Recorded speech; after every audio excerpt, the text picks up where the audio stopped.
Welcome to Five Things. This is Erik McKinney, joined by Marc Kulkin and Greg Katz. Guys, we're doing five things from USC 55, Colorado 17 on a Friday night at the Coliseum. As always, our five things: player of the game, play of the game, the expectation we had that was met, the surprise from this one, and our biggest takeaway looking forward after this one. Player of the game up first thing. Greg, go ahead, lead us off. Player of the game for you. There was some candidates, but I have to go with Caleb. Start off a little slow, but in the end, how can you go against 3 touchdown passes, 2 running touchdowns? Once he got it going, he was on fire, and 11 of 26 for 268 yards that I have. I think that he is the straw that stirs the drink, no doubt about it, and he did it again. Very consistent. So that's me. Marc, go ahead. Your player of the game. It's interesting. I started off with Kyle Ford as my player of the game because he was the offense in the first quarter, it seemed like. But I had to do a change up here, and I'm giving it to Austin Jones for the way he came in, took over, kept the running game moving, ground and pound, and it was almost like a seamless transition with the unfortunate injury to Travis Dye. So because of that, and him being able to come in and just pick up and take over, I'm going to give it to Austin. Of course, Caleb, you put up the numbers, but for me, this one has a little bit more nuance, a little more context behind it.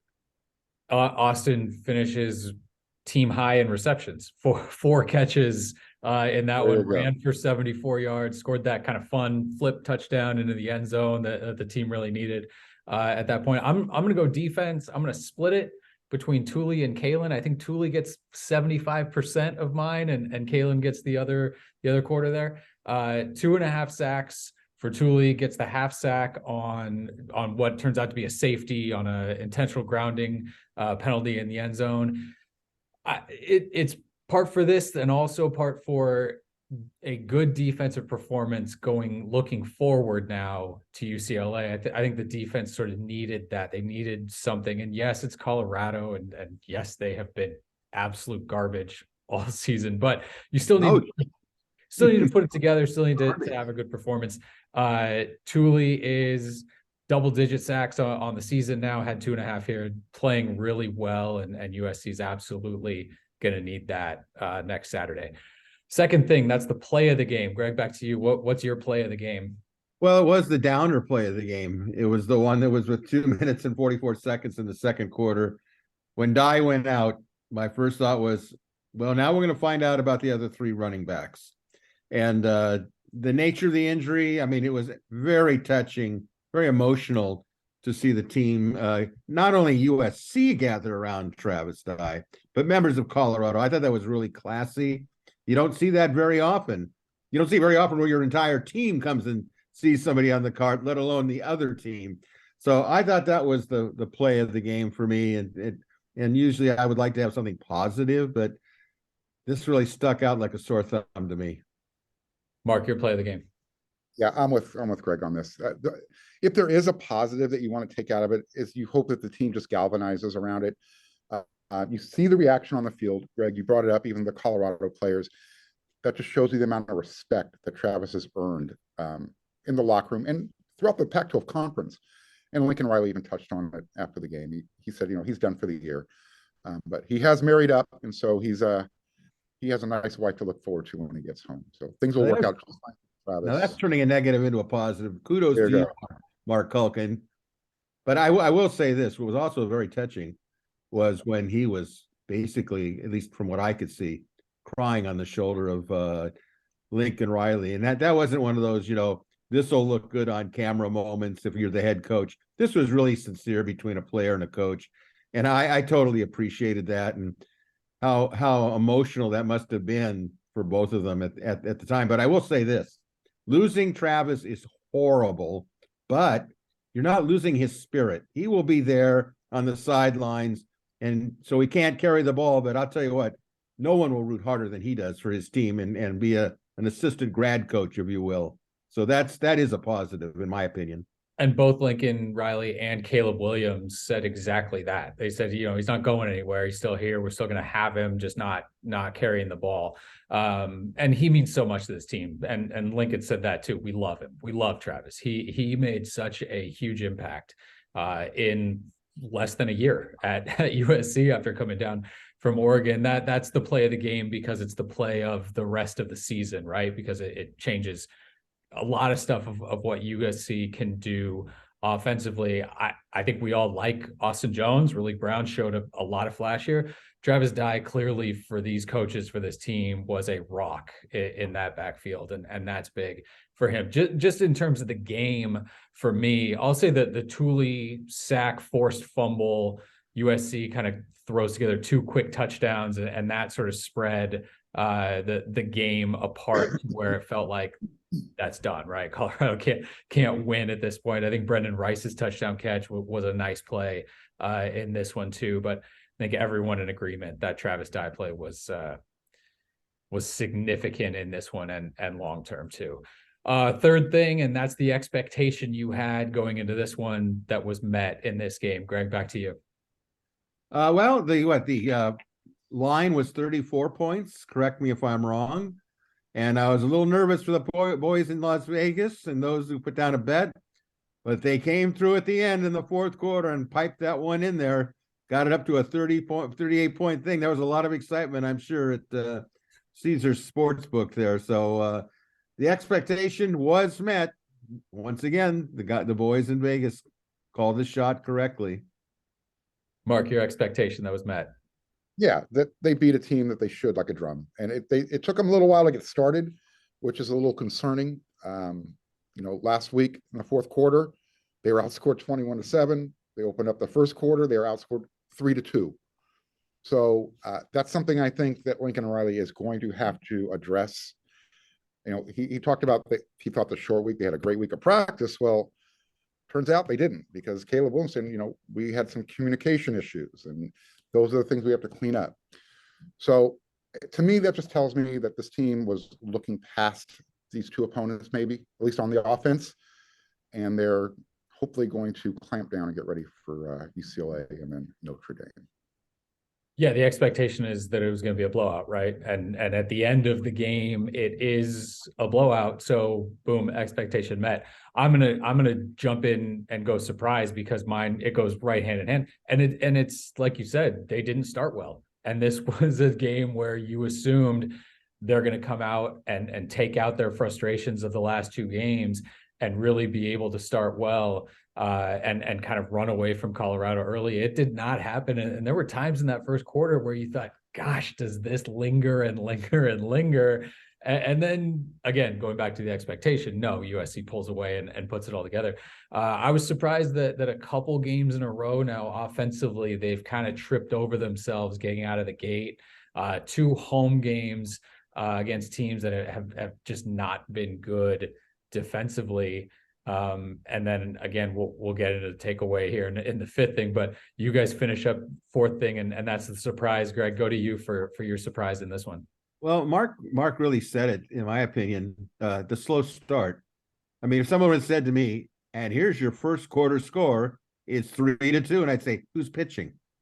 I mean, it was this, it was amazing to watch it, actually, because they were so out of sync offensively. And I'm not just saying the offense, the players on the field. I thought even coaching wise, there just seemed to be something missing. There was no rhythm, no anything.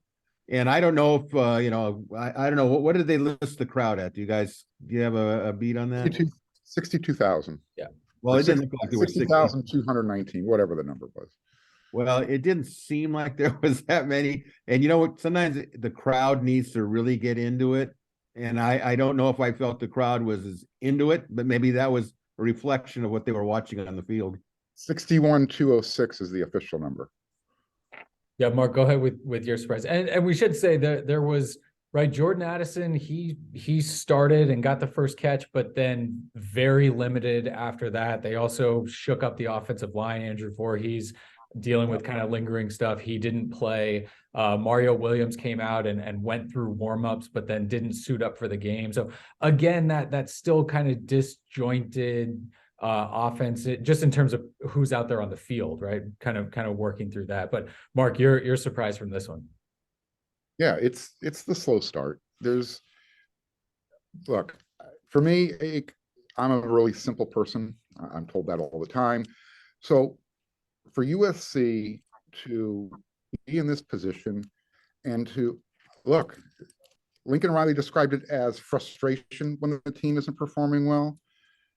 I think the team got complacent, and I'm going to stick with it until I see differently, because you cannot come out against a team like California where you're expected to win big and struggle to hold on and win. And then to come out against Colorado and to struggle offensively. Yeah, that tells me that as much as this team's culture has changed in a year, there's still a little bit there. I mean, the lack of discipline, 8 penalties for 73 yards. And one of them, I'll take off the board just because there was a celebratory backflip by Will Rose, which, I don't think Riley had too much of an issue with, other than having to kick off at the 20. But it's those types of things. At this point of the year, they need to be tightening things up, and things seem to be a little loose right now. So that would be my surprise. Talking about this point in the year, now 2 games left in the regular season, and boy are they big ones. The rivalry games, both of them ranked. And Lincoln Riley has said this for weeks now. Hey, everything's still on the line. Everything's still to play for, and this is now what he's talking about. So from this one, your biggest takeaway, Greg, looking forward. Well, I think the biggest takeaway I had, first of all, still goes back to Dye for me. Watching those 3 running backs take over gave me a lot of confidence. It gave me a lot of confidence.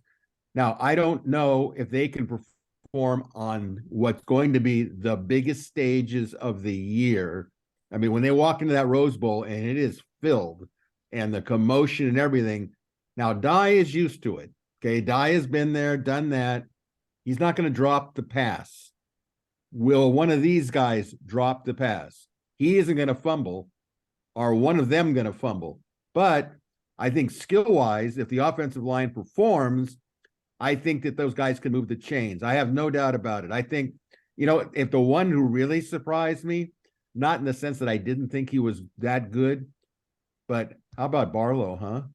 I thought he ran wonderfully. And I think that Barlow ran so hard that you'd wonder why he just wasn't in there. Now, I know Dye takes the place of the other guys, and rightfully so, but when you line them all 3 up, they all bring something to the table. And it's going to be intriguing to see how Lincoln Riley deals with all 3 of them, because I think all 3 of them can produce. It still gets down to Caleb Williams doing what he's doing. But if those 3 guys can get that extra yard after being hit, it'll be really important against UCLA and Notre Dame. They can do it. Yeah, Mark, your takeaway coming out of this one. The season comes, the playoffs start next week. Bottom line, I've talked about it. I've kind of written about it. USC, they've got UCLA. They get by that game. Then you've got another playoff game against Notre Dame, setting up the ultimate conference championship game that could possibly put these guys 1 year after going 4-8 into a playoff position. Whether they belong in the playoffs, that's a whole nother argument. Nevertheless, Lincoln Riley has this team positioned to make a deep run into the postseason, and it starts next week. And we're at the end of the year. I mean, that's how fast this year has gone by. When you're winning, seems to. Yeah, I think what it's like when you're losing. We know what that's like. My takeaway from this is I don't think this game changes a lot of the expectation going into that UCLA game. That is going to be a tough game. And with the way the USC defense has played, yes, it's a step forward in this one, but it doesn't feel like, from us at least, covering the game and slanting it towards USC, not a ton of confidence that, oh yeah, they're going to go in and just do whatever they want on both sides against UCLA. It is going to be a rough one. Not saying that USC can't win, and I think that's the takeaway from here is that Tuli Tuipulotu is playing phenomenal football right now on a run after a couple quiet games, is really picking it up. Kalen Bullock is finding the ball, making big plays.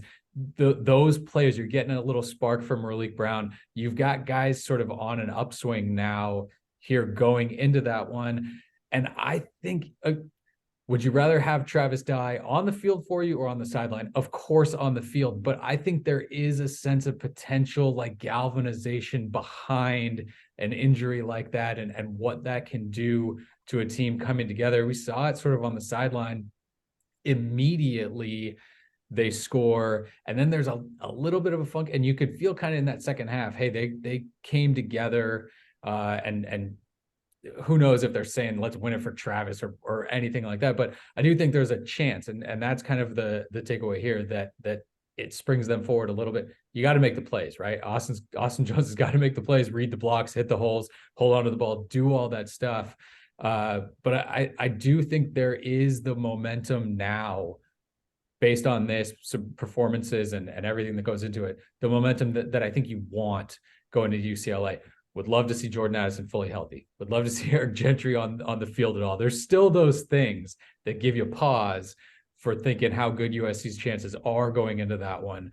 But ready or not, it's here. And that's the takeaway is here's the season now. The schedule, they had one big game at Utah, couldn't quite get that done. They've got some redemption chances, I think, over the next couple of weeks. And this next one is going to be fascinating and going to be a fun one at the Rose Bowl.